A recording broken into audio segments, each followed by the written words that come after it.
Hello everyone.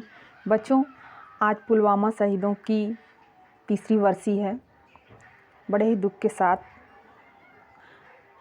जिसको western लोगों ने 14 फरवरी को वैलेंटाइन डे के रूप में मनाते थे। देखा देखी अपने इंडिया में तो हम आप सभी लोग नकल करते ही हैं।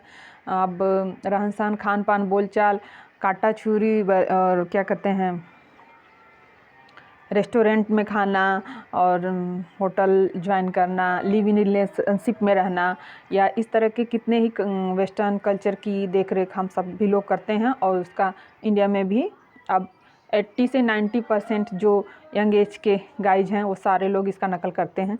लेकिन जब से ये 3 साल से इनकी वर्षी मनाई जा रही है तो फेसबुक, व्हाट्सअप, ट्विटर सब उससे भरा पड़ रहा है।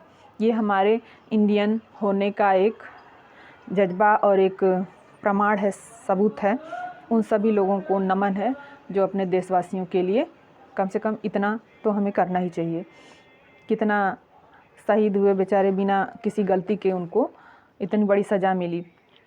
जो इसी बहाने पुलवामा का नाम हमारे वर्ल्ड लेवल पे आ गया। सब लोग याद करते हैं सीआरपीएफ के जवानों को, जो सुरक्षाकर्मी राजमार्ग पर, भारतीय राजमार्ग पर सुरक्षाकर्मियों को ले जाने वाले सीआरपीएफ के वाहनों के काफिले पर आत्मघाती हमला हुआ। उसमें 40 भारतीय सुरक्षाकर्मियों की जान गई थी। यह हमला जम्मू कश्मीर के पुलवामा जिले के अवंतीपोरा के निकट लेथपोरा इलाके में हुई, जिसमें शामिल आप लोग, आतंकवादी का नाम तो समाजशास्त्र में सबको पता है। आतंकवाद पूरा एक लेसन है, चैप्टर है, बीए सेकेंड ईयर में भी है, पीजी में भी है, और आतंकवाद आपके नेट, यूजीसी सब में आता है। तो वह आतंकवादी संगठन, अगर वह WTO के हिसाब से देखें, वर्ल्ड विश्व संयुक्त राष्ट्र संघ ने कुल 53 सूची बनाई है जो संयुक्त अभी प्रेजेंट में आतंकवादी संगठन हैं।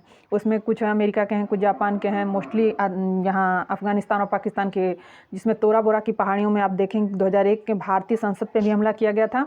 और लादेन, ओसामा बिन लादेन के द्वारा वर्ल्ड ट्रेड सेंटर, विश्व व्यापार संगठन जो अमेरिका में था, उस पर हमला किया गया। उससे पूरे विश्व को कितना नुकसान हुआ, कितना दिन बाद तब उसको फिर से निर्मित किया गया, जिससे पूरा विश्व व्यापार करता था। और इस तरह के मुंबई के ताज होटल पे इंडिया में तो कितनी बार ही हमले हो चुके हैं। जहाँ ज़्यादा पॉपुलेशन भीड़ रहती है तो इनका यही मकसद होता है कि अधिक से अधिक संख्या में हम अपने वाद का, अपने व्यू का, अपने दृष्टिकोण का प्रचार प्रसार करें और हमारा ही पूरे विश्व में जलवा कायम रहे। और इसी को देखते हुए वो ये सारी चीज़ें करते हैं। अटैक जो इनका समय समय पर होता रहता है उसी की देन है। उसी में आपका हमारा पुलवामा वाला अटैक भी था।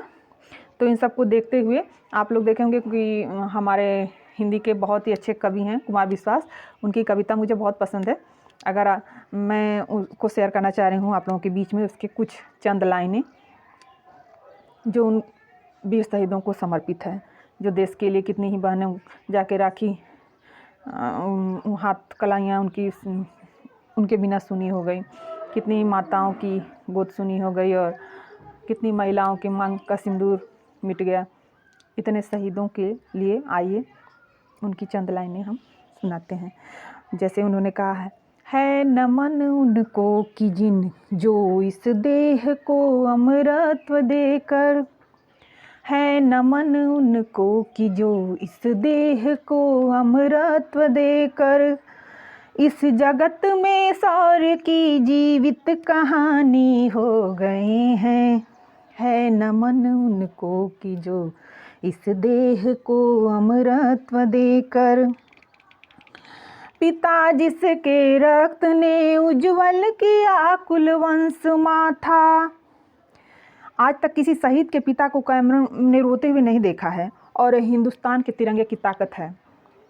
पिता जिसके रक्त ने उज्जवल किया कुल वंश माथा, माँ वही जो इस दूध से इस देश की रज तोल लाई, बहन जिसने सावनों में भर लिया पतझड़ स्वयं ही, हाथ ना उलझे कलाई से जो राखी खोल लाई, बेटियां जो लोरियों में भी प्रभाती सुन रही थी, पिता तुम पर गर्व है चुपचाप जाकर बोल आए। प्रिया जिसकी चूड़ियों में से सितारे टूटते थे मांग का सिंदूर देकर जो उजाले मोल लाई। है नमन उस देहरी को जहाँ तुम खेले कन्हैया, है नमन उस देहरी को जहाँ तुम खेले कन्हैया। घर तुम्हारे परम तप की राजधानी हो गए हैं, है नमन उनको कि जो इस देह को अमरत्व देकर इस जगत में शौर्य की जीवित कहानी हो गए हैं। है